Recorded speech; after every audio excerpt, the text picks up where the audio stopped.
Hi, Mom and Sir. I'm Marlisa Pahariliaga. Married. I have two daughters.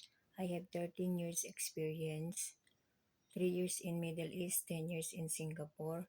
I can cook anything. I can bake pastries, muffin, cookies, and sourdough bread.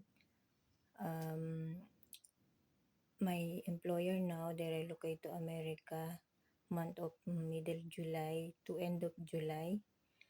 That's why I need to transfer. My current salary now is 1,2. My expect 1,250 plus toiletries and food. And I can take care of dogs and teenage or like 6 above.